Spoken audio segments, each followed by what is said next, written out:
pengurus Pokosopang Kabupaten Tegal. Maka ingkang nomor kalih jawabanipun ingkang sura sareng-sareng nggih.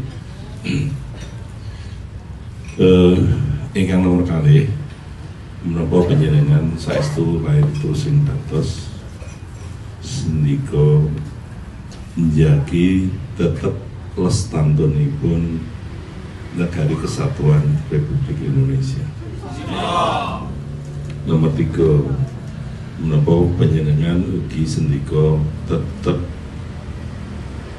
suwita ngrembakakaken budaya ingkang asumber saking Kraton Surakarta. Nomor sekawan, panjenengan ugi sendika nindakaken gawa gawe ingkang sampun lan badhe pun dawuh